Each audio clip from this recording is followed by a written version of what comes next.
There are things that live in houses, not just spirits, not just memories, but patterns, rituals that trap you, twist you, mold you into something ... else. I know because I was raised by one, not just a house made of wood and stone, but a structure of control, guilt, and duty.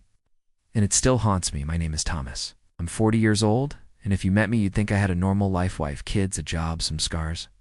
But behind my calm smile is a silence so loud, it's deafening. A shadow that was planted in me long ago. I was the second of 9 children. Jane, my older sister, was just a year older. We weren't siblings, not really. We were laborers in a ministry we never chose to serve. From the time I was 12, we were made to raise the rest every baby. Every tantrum, every diaper, every scrape, every sob. Our parents weren't bad, by the world's standards. No, they were worse. They were holy. Their ministry demanded everything, and they gave it everything, including us. Jane and I weren't homeschooled, so we could be better educated. We were kept home because unpaid help was cheaper than a nanny. We didn't have a childhood.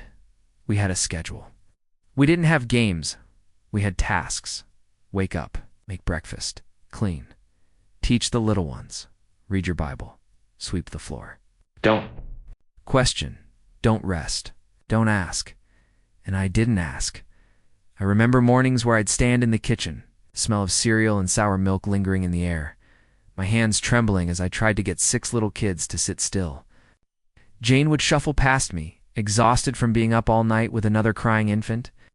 My parents were always gone, ministering, counseling, serving, but we were the ones bleeding. People praised them, such a godly family. They said, "Your kids are so obedient." Obedient? No, we were broken. We weren't allowed to feel. Once when I told my mother I was tired, she just placed her hand on my head, like I was possessed, and whispered, "Satan puts weariness."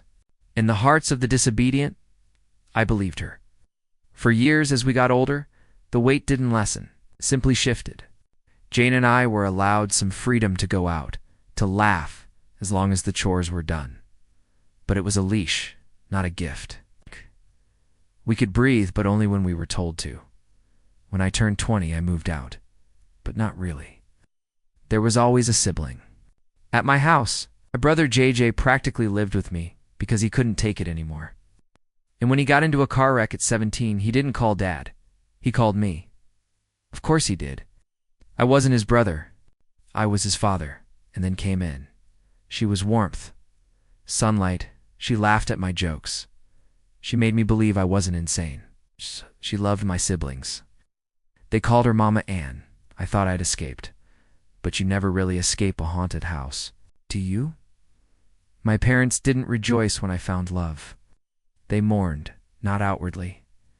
No, this was a silent death, a creeping frost. My mother began to look at me like I was a traitor. My father started sending messages.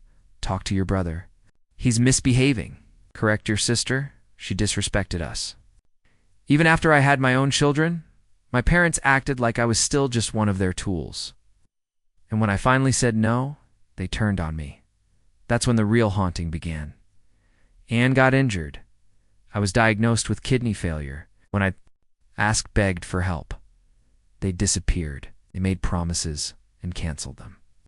They lied.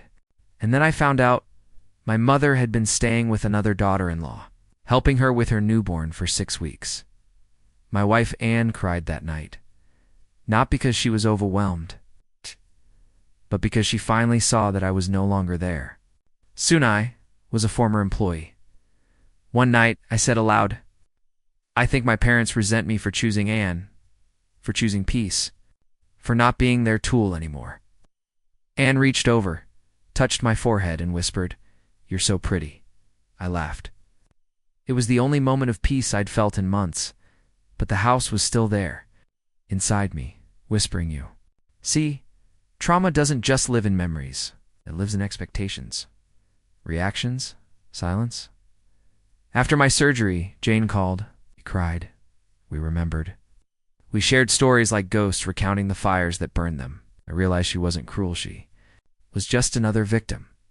Another puppet in the hands of holy men and women who never looked back. We learned a word, parentification. Children forced to become parents. That's what we were. It's what we still are.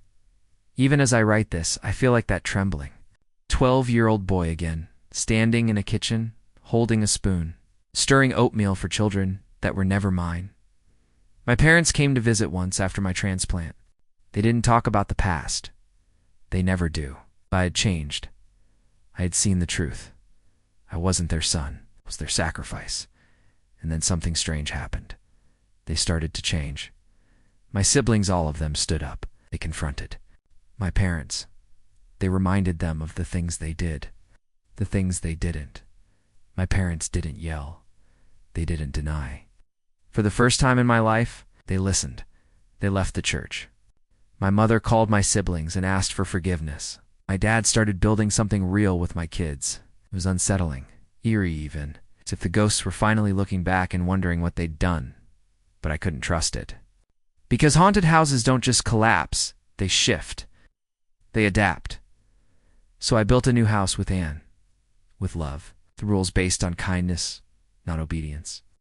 And now, even as I speak, my parents are allowed inside, but only as visitors.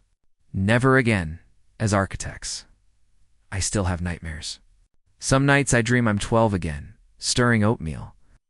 The house is dark, the children are crying, and no matter how much I stir, the oatmeal never thickens.